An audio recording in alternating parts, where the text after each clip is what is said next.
Today on CityCast Denver. To say Wellington Webb has been a pivotal figure in local politics would be an understatement.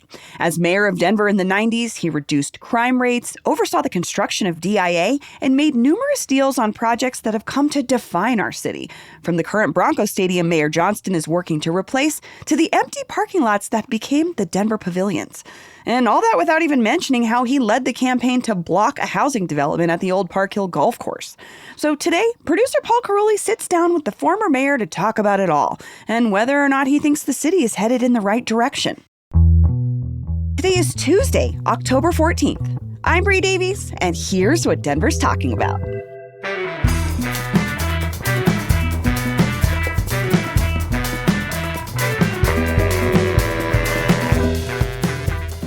Wellington Webb, welcome to CityCast Denver. Well, it's my pleasure to be here. I'm so glad you're here. I've been looking forward to talking to you. I think there are a few people who have their finger on the pulse of the city like you do. Well, I don't know about all of that, but I do like to meddle. You like to meddle? You still involved? You talking to the mayor? You talking to city council? How involved are you? If they're elected, I probably have spoken to them, or they've spoken to me.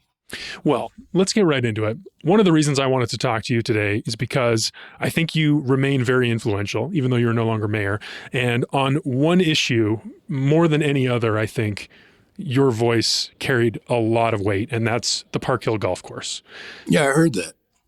Oh, yeah? You've heard of it? Okay, good. Yeah, you were one of the leaders of the campaign to block the development of the old golf course, and it's now sitting empty. It is not yet a park. So just here as we sit right now, knowing what we know, how are you feeling about how this whole thing shook out? Well, I think that the beginning has fulfilled expectations, but it's not done yet. Park Hill Golf Course provides an opportunity for the people of Denver to have 155 acres of open space to develop, which ordinarily would not have transpired had Wellington Webb not put a conservation easement on that land while he was mayor. A developer, Andy Klein, bought the land with the support of the Hancock administration and worked with certain members of the community that said to him that they wanted a grocery store as well as they wanted some affordable housing. Mm-hmm. First of all, you can't build affordable housing, and secondly, why not? Community community was being misled. Because in order to build affordable housing on the Park Hill Golf Course, the part they left off was that if you build housing out there, you left off something. Because I would suspect you want a street to drive on. I suspect you want an alley. I suspect you might even want a sidewalk. Matter of fact, you might even want trash barrels in the alley, and stoplights, and street signs. None of that was built into the equation for the development of the development that was being proposed, which meant that in order to move that proposal forward, you'd have to create a special district. A special district means that then you could tax the homeowners that bought property there. That part was never advertised. I thought it was a bad deal from the beginning. Also, my sixth sense is if somebody pays 10 times what the property is worth, even Ray Charles can see through that. That's not a legitimate deal unless you got inside information. So the community was suspect of the deal. Those that wanted affordable housing, I think they could still get it, but they need to get it around the rim of the Park Hill Golf Course. It doesn't need to be on the property itself. This is what Mayor Johnston has been talking a lot about lately. I'm glad he got, he got on board. As you know, he initially opposed the idea. The idea. Yes. So he was with the developer. But the mayor is a good politician. He saw the results of the election, and his position changed, as it should have. Yeah, he took the high road and said that if the people don't want this, then what we're going to do is acquire that property and turn it into one of the largest parks in the city and county of Denver. And for that, I applaud him for that effort. But it also is not done yet. Now that we have the land in its rightful place, now it needs to be developed. And that development needs to include what many of the people want from the neighborhood. It can't be something that is a Southeast Denver only proposal. It has to be a proposal that takes into account the people that have lived around that neighborhood for years. And that means that it needs to be basketball courts, volleyball courts, soccer. I guess pickleball is the fastest growing sport. I remember you proposed, I read in Westward, one of your ideas was that they build a golf course. An executive golf course.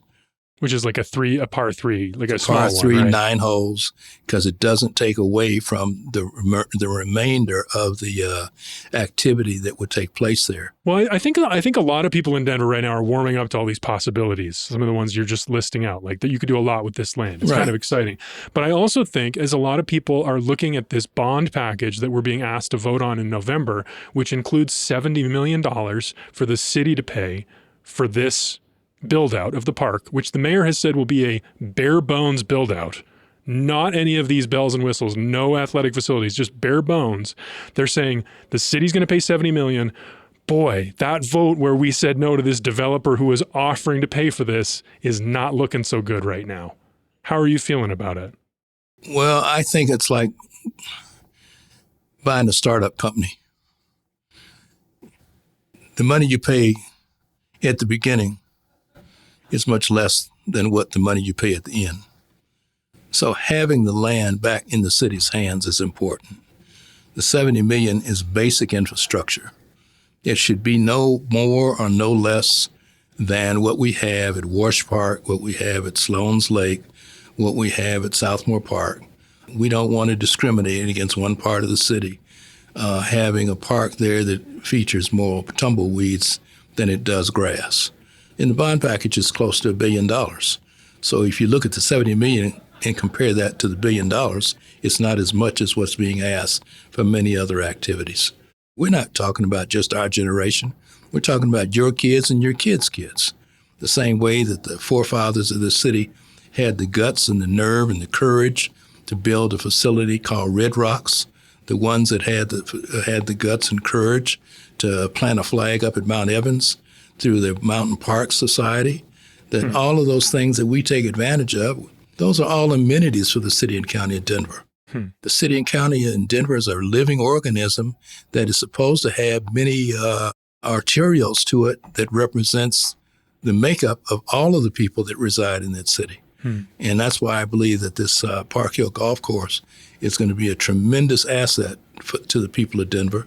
And the mayor needs to be applauded for changing his position and acquiring that property rather than letting it sit dormant and vacant and becoming a crime-infested location that is not healthy for the neighborhoods. Well, that is the next thing I wanted to ask you about, is because the mayor said he was going to acquire it, but my understanding is that the deal is technically not done yet.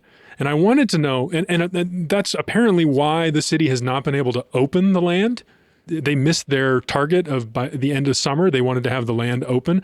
And I wanted to know if you have had any talks with Andy Klein or anyone at the owners or West Side since the vote. My goodness, no. Okay. Not a good relationship? No, it's a great relationship. I love having a drink with Andy Klein. Okay. I'm not doing business with Andy Klein, but I love having a drink with Andy Klein. He's a fun guy. So what do you think is happening then? And he drives a white Rolls Royce. You can't find that only in New Jack City if you're old enough to remember the movie.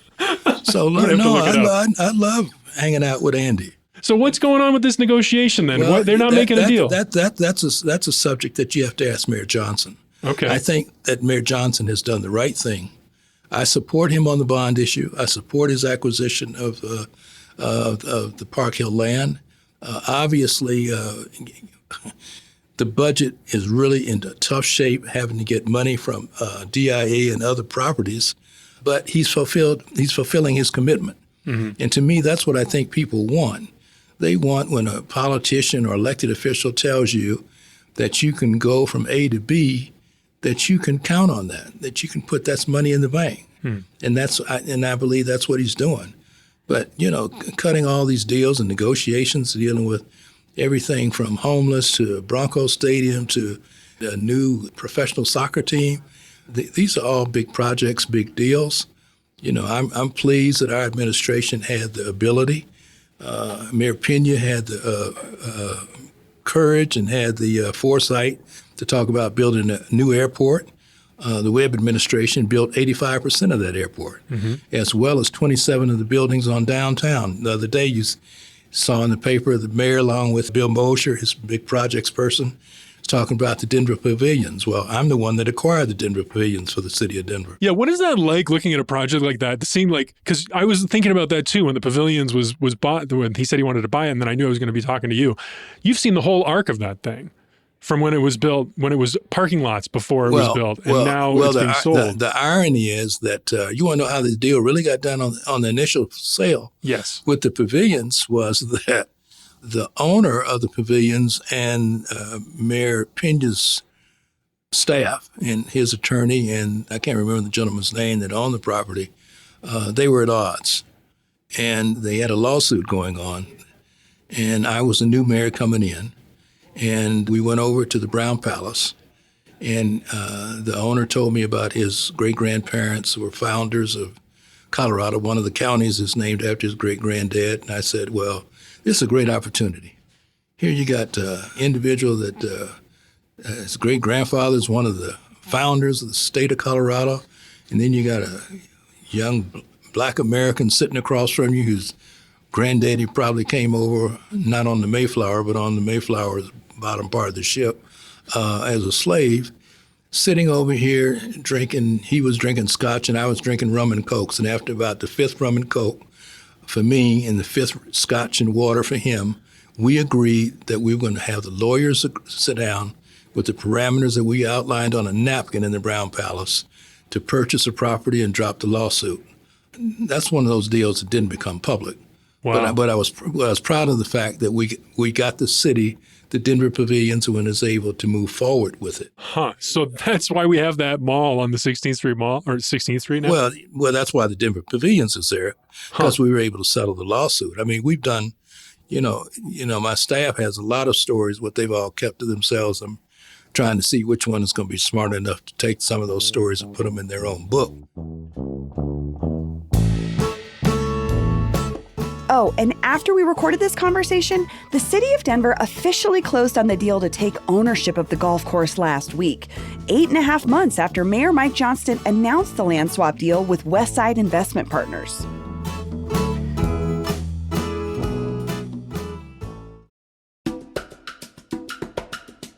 This episode is brought to you by Denver Film, because movie lovers across the city are getting hyped.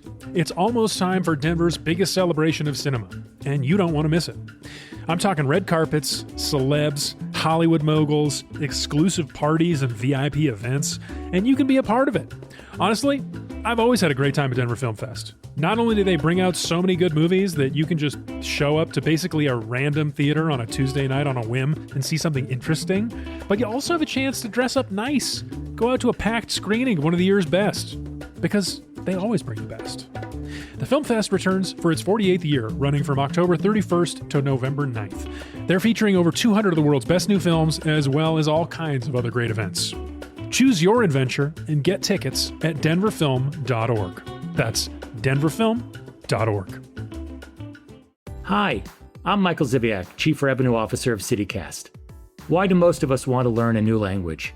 It's because we want to speak it out in the real world with real people.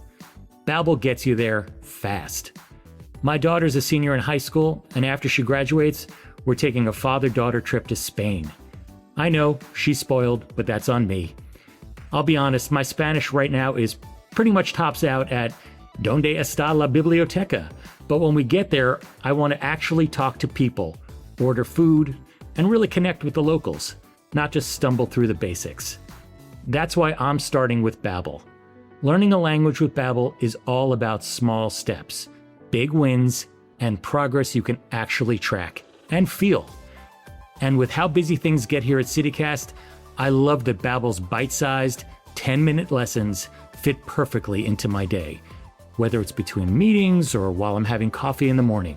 I'm really excited to start picking up real-world Spanish before our trip so we can experience Spain in a more meaningful way. Right now, Babbel has a special deal for our listeners. Get up to 55% off your subscription at babbel.com/citycast. That's BABBEL.com/CityCast for up to 55% off. Rules and restrictions may apply. Gracias and adios. This episode is brought to you by Cozy Earth. It's cozy season, finally. Overcast days and crisp Colorado nights. And what a better way to stay warm than with Cozy Earth's Bubble Cuddle Blanket. This awesome blanket offers a combination of comfort and style with its distinctively textured bubble design intricately woven from ultra-soft fibers. Showcasing an extended plush pile and mid-weight construction, this faux fur blanket makes the perfect centerpiece for your living room or bedroom. I'm going to open this package of this beautiful blanket and Montgomery's automatically going to be like, "Hi, Mommy, that's for my fort." And he's going to have I can just see it now. He's obsessed with forts right now. And fort construction is all about amazing blankets. This blanket's going to be insane. Oh my God, we could put Christmas lights on it. It's going to be so cute. I'm never even going to get to use my own bubble cuddle blanket because my 4-year-old is going to turn it into his fort. Create your own little cozy universe in your living room or right in your bedroom with Cozy Earth's Bubble Cuddle Blanket. Head to CozyEarth.com and use my code CozyDenver for up to 20% off. And if you get a post-purchase survey, make sure to let them know you heard about Cozy Earth right here on CityCast Denver. Because your bed should be more than a place to sleep. It should be your happy place. Cozy Earth makes that possible. You were mayor in the 90s. And I remember when the current mayor, Johnston, was announcing that he was acquiring the Park Hill Golf Course. You were there. Everyone was calling you mayor. I remember the speech you gave. You were talking about all these new people that have moved to Denver. You were saying all these people who've come from Aurora, come from Kansas, come from wherever, they don't quite get it. You said something along these lines.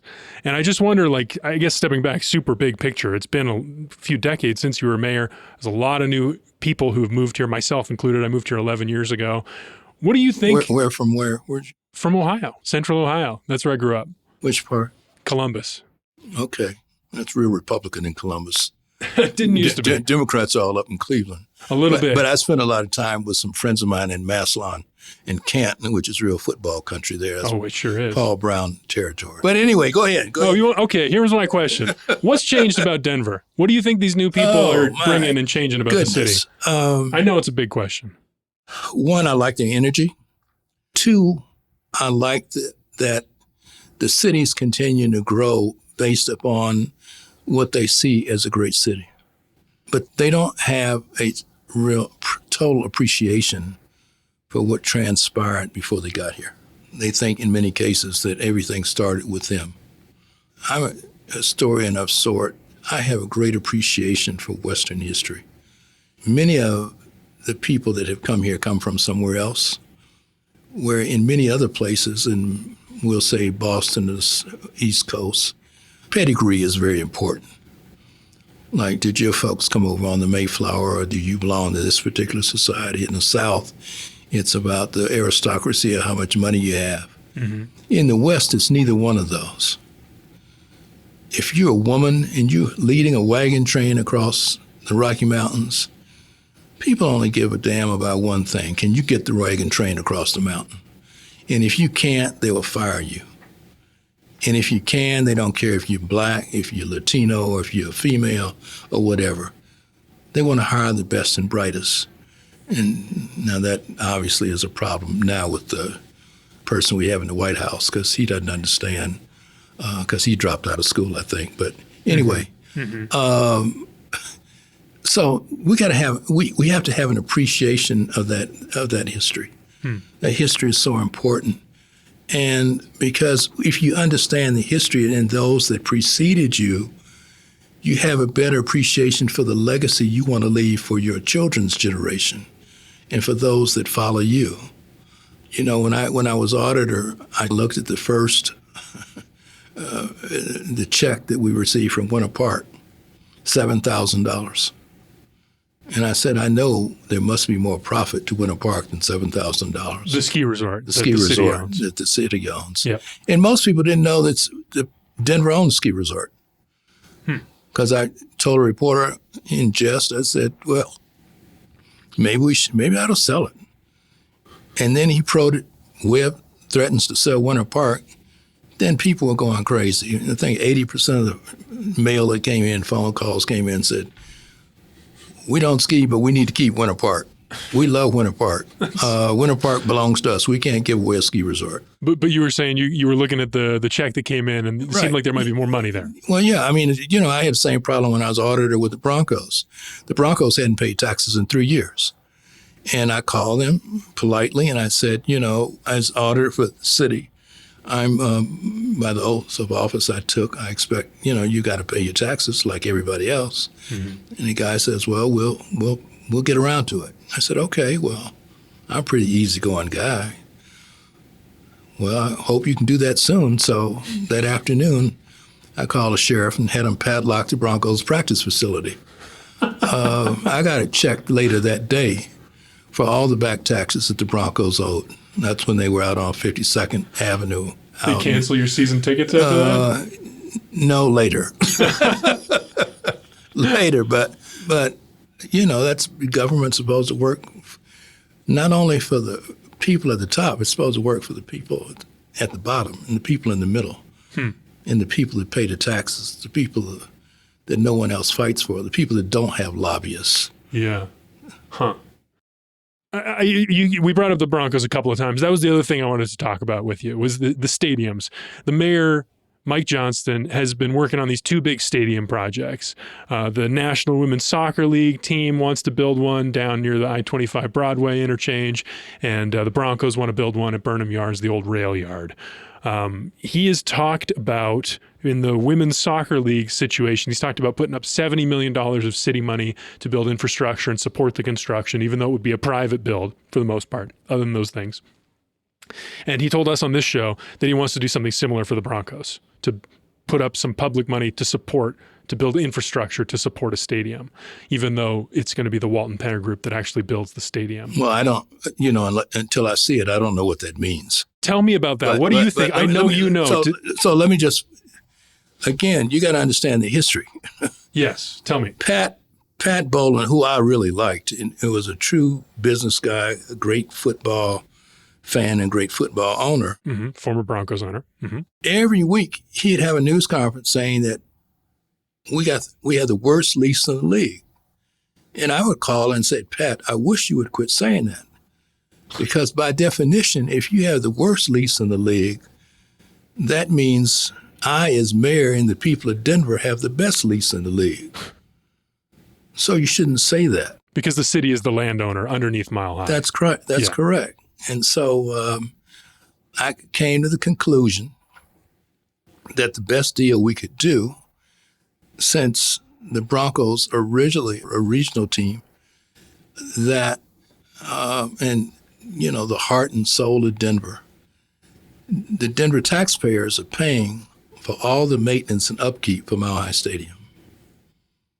So if we go to the legislature and exempt the Broncos out and create a sports authority, then all six... Like a tax district. Yeah, so then all 6 counties in the metro area would have to pay for the building of a new stadium and would acquire ownership. And so if you walk in the stadium, Mile High Stadium, mm-hmm. which I still call it, and you see the flags and you can look on the dates and you'll see Adams County, Arapahoe County, Denver County, all these specific places. So in effect, Denver gave up its ownership to allow a new stadium to be built and 6 counties be the owners of that.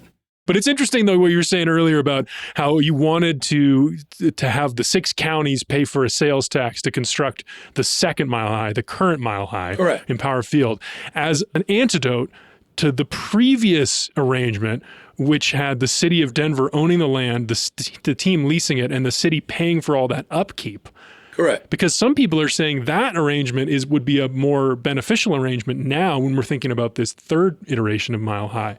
Everything's time sensitive. Things change. But for us at the time, I spun 2 things off. I spun the football stadium off to lessen the debt on Denver taxpayers, and I also spun the hospital off because Denver General Hospital was about to go bankrupt and go in the pits.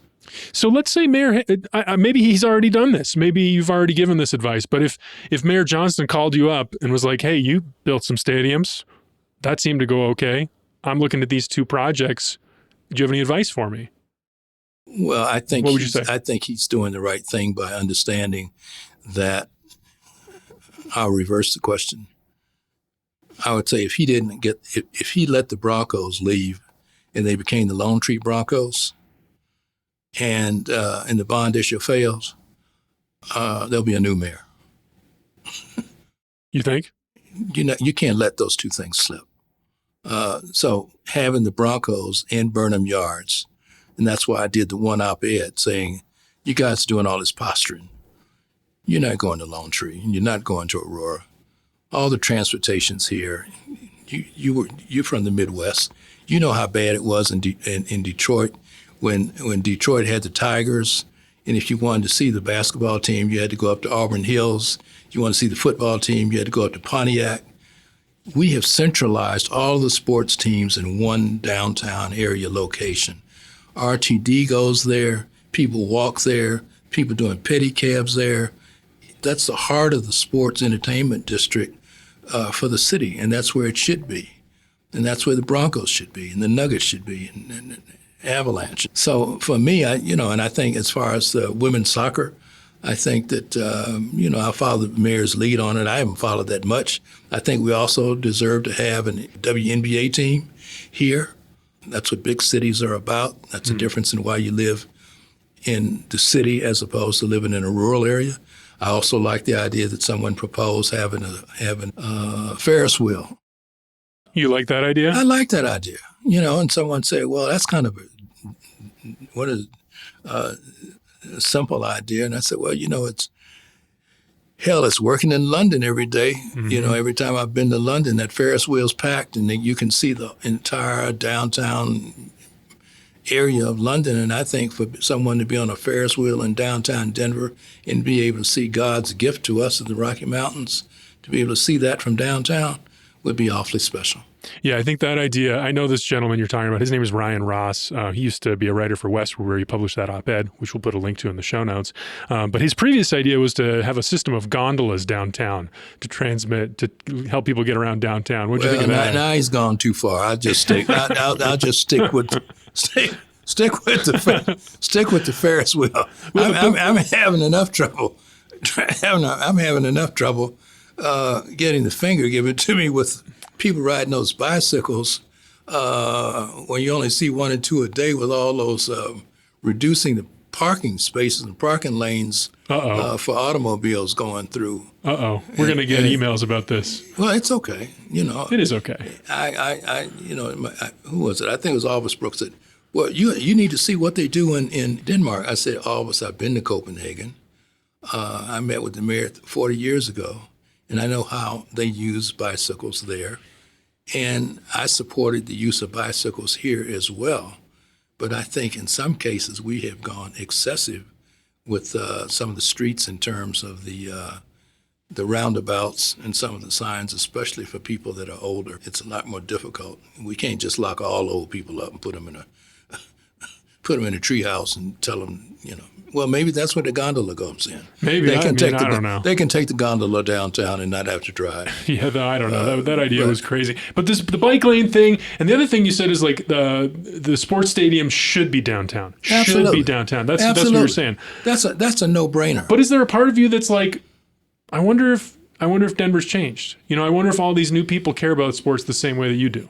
Or I wonder if maybe all these new people are riding their bikes and maybe they want something a little bit different. They should be able to shape the city for themselves. They can ride their bike downtown to the stadium. I mean, they certainly could. Yeah, I'm not opposed to them riding their bikes anywhere they want to go. But you don't like that they have bike lanes to do it in? No. I'm not opposed to the bike lanes. I'm just saying it's the degree of how many there are. Okay. No, I supported bike lanes. Matter of Okay. fact, we supported bike lanes when I was mayor. Okay. We put in the first bike lanes there. Where? Where was the first one? Shit, I don't remember at this point in time. Okay. Okay. So the stadium thing, the other interesting thing about the stadiums to me is that they're doing these community benefits agreements. They're having like groups of community members in neighboring areas around where the stadiums are going to be built.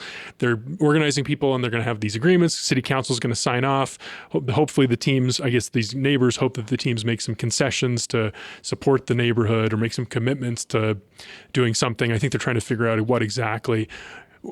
Is that something that you were familiar with? Is that new? Was that something you did back then? It's not new, but that was part of the problem also with the Park Hill Golf Course negotiations, that there were some of these community benefits that you don't have to do those, but it's a good thing to try and do.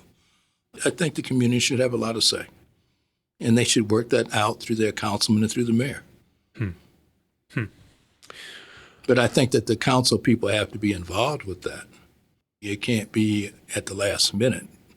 I think it's very clear that the XL franchise agreement, if it had gotten to members of city council much sooner, I think it might have passed. It stayed too long in the mayor's office, and I think it went down to a vote that was not even close. And I think that's unfortunate, because now it's going to change that whole direction of what happens with Excel.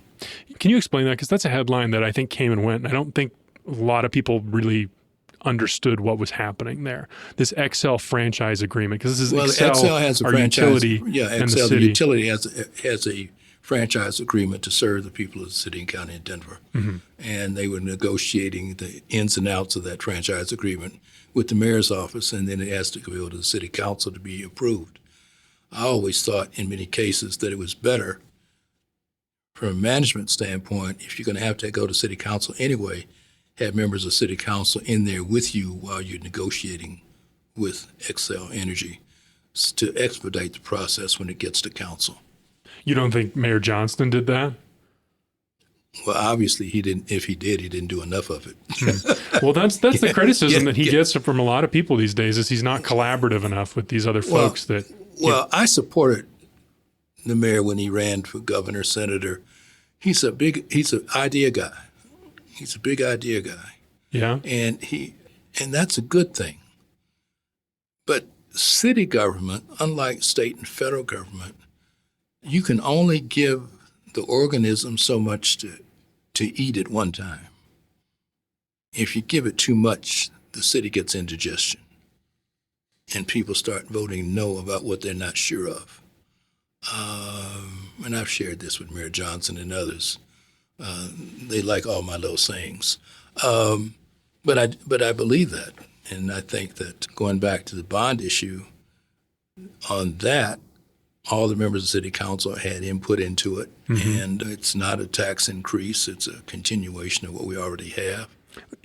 People say that, but if we've said no, we'd be paying off the old debts sooner, and their taxes would go down eventually, sooner than they otherwise would if we say yes. Well, that's true. So you want to not go to a library? No, I'm not saying that. I'm just saying this is a talking point we hear from the mayor. You want to drive across a rickety... Have you driven over the 8th Avenue? I am not debating the merit of the individual bond items. People are going to vote on those themselves. Yeah. But I'm saying this talking point is a little bit disingenuous. I'm saying that there's more in it that allows the city to continue to grow. Let me just share with you. You ever been to a city where there's no airport construction? I don't think so. If you go to a city where there's no airport construction, that city's dying. They're actually dying because people aren't going there. And the first thing that people will pull out of a city is the airlines, because they're going to go where the traffic is going. But you see a lot of development around Denver International Airport because of the magnet of people being drawn to Denver. Well, that's interesting, though, too, because I think Denver is in this moment where a lot of people are worried about a downturn. People are feeling like there was a 30-year wave. You know, we were up. Everything was up and to the right in the pandemic, and now things are slowing down a little bit. People don't want to go downtown as much. Are you seeing warning signs? Are you optimistic about the direction of the city? I think that we have to be optimistic about moving forward. Public safety is the first piece. It's not enough to say that crime is down. It's only down is if you're willing to have your wife and your kids walk downtown by themselves and you feel comfortable with that. And that's not a statistic. That's an emotional feeling. That's when you know crime is really down and you feel safe by the steps that have been taken by the mayor and RTD and the downtown merchants. See, I believe God gave us all so many minutes. You got to use them or lose them. I believe in using them. And that's why I continue to work. I enjoy working, and I enjoy sharing ideas and debating ideas and trying to make sure that we live at a better place. And it's just not about me. It's about my kids. It's about my grandkids and their kids. And that's what cities have grown on. The only thing I think we've lost, and part of that's also out of D.C., is I think we lost a lot of our swag. And I've said that to people in downtown. They say, well, some of them don't even know what that means, which is sad. They need to go to some games. They can tell. I had one relative that, I won't mention the name, I went to a basketball game, and she was talking about how this one guy is dunking all the time. And I said, well, that's because he's not playing. The ones that are playing are not going to be dunking during the warm-ups because they got to save their energy to play. Mm-hmm. But they got to walk. They've got the swag. At one point in time, we had that swag because Denver's important on the map. This is the Rocky Mountain capital of the country. We are the center of the universe for the western United States. We're the center of the universe for the Rocky Mountain area. Our sports team should be the best that there is, which means the Rockies got a lot of work to do, right? And we need to be proud of this city. We need to be proud of and what it maintains and what it means. That means we need to be worried about the cleanup. We need to be worried about taking care of our seniors. We need to be talking about picking up paper and trash so that it's a city that we can be proud of. And then when we go to other places, and we say that, we're the baddest city in the country. You think Mayor Johnson's got swag? Some. That's what's keeping him afloat. When do you see it? Where do you see it? What does it look like? You like the belt buckles? You like the corduroy jacket? He's trying to develop his own style. He is. Yeah, he's trying to develop his own style. So I'll give him the benefit of waiting till it's fully developed before I comment on it. Okay. Well, you had your sneakers, sneakers in the Smithsonian. Yeah. You can see his the corduroy jacket, I think, is his thing. Yeah. And the belt, anyway. Yeah. Anyway, former Mayor Wellington Webb, this has been a joy. Thank you so much for coming down, spending some of your minutes with me. My pleasure. And you got to come back sometime. Okay. You take care and have a great day. After this interview, we learned something we think you should know. According to campaign finance reports, Mayor Johnston's Vibrant Denver campaign paid Wellington Webb's political consulting company $10,000 on September 2nd. We texted former Mayor Webb, and he said it was for, quote, in-neighborhood support from his staff putting out yard signs and delivering literature door to door. So take that for what you will. And hey, let us know what you think. Are you voting for the Vibrant Denver bond? Do you think Wellington Webb still has his finger on the pulse? The Mile High Swag Hotline is open at 720-500-5418. Again, you can text or leave us a voicemail at 720-500-5418.